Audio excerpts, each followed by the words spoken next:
पूर्व सीएम राबड़ी देवी को सरकारी आवास आवंटन को लेकर के भवन निर्माण विभाग की तरफ से जो आदेश जारी किया गया, अब वो धीरे धीरे राजनीतिक वाक युद्ध में बदल रहा है।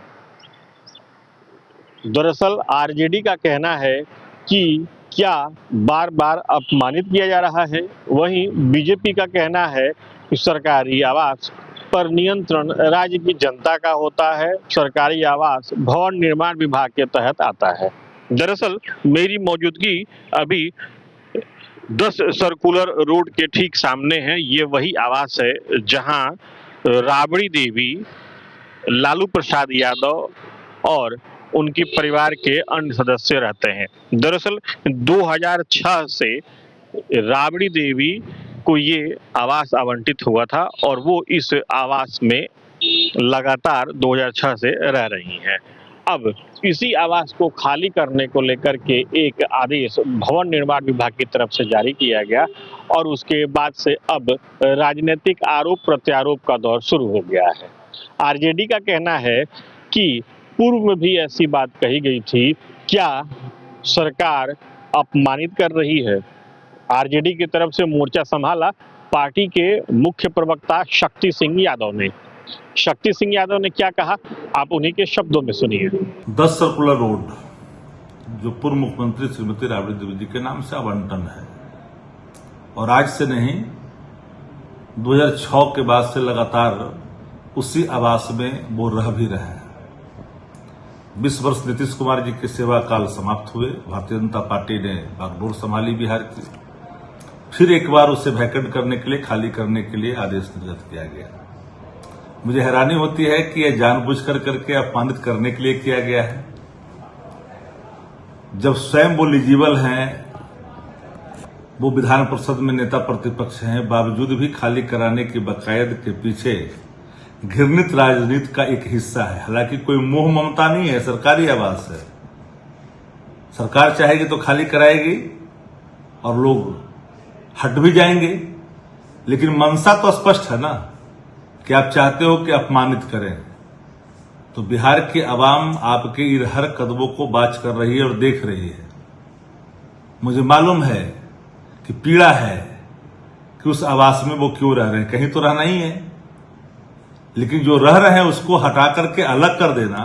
हमने तो कभी नहीं कहा कि 7 सर्कुलर रोड किस हैसियत से आवंटित किया गया, मैं इसकी चर्चा भी नहीं करना चाहता, लेकिन जो आवंटित है उसको हटा करके अलग देना यह सिर्फ अपमान करने के बराबर है।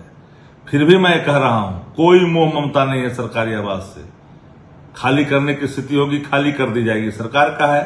तो आपने सुना शक्ति सिंह यादव आवास खाली करने के लिए गए निर्णय के बारे में क्या कह रहे हैं। वहीं बीजेपी का कहना है कि ये कोई वहीं बीजेपी का कहना है कि ये एक प्रक्रिया है, भवन निर्माण विभाग तय करती है।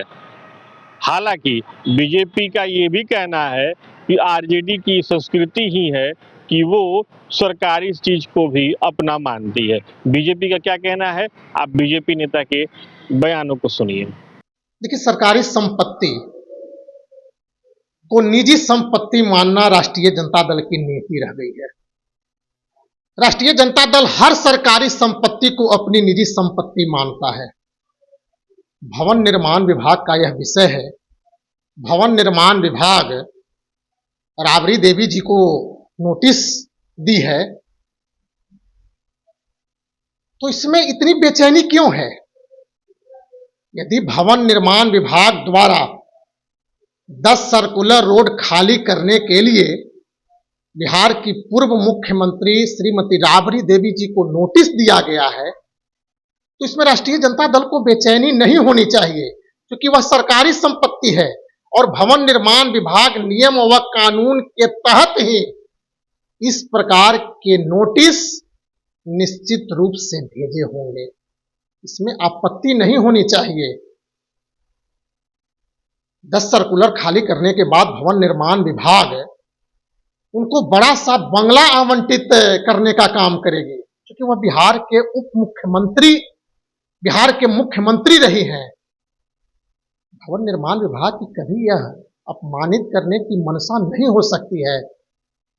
राष्ट्रीय जनता दल केवल भ्रम व अफवाह की राजनीति करती है। वह हर सरकारी संपत्ति को अपना मानती है, लेकिन सरकारी संपत्ति किसी की निजी संपत्ति नहीं होती है।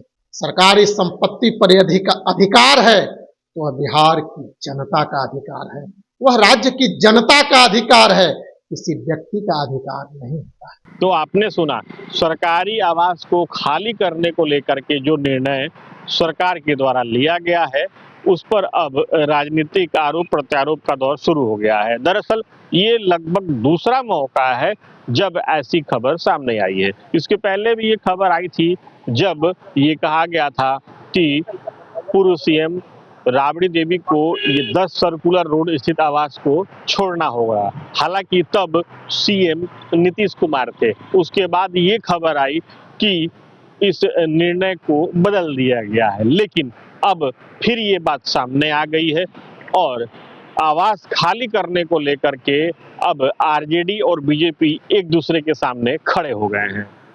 Sujit Kumar, TV 9 Digital, Patna.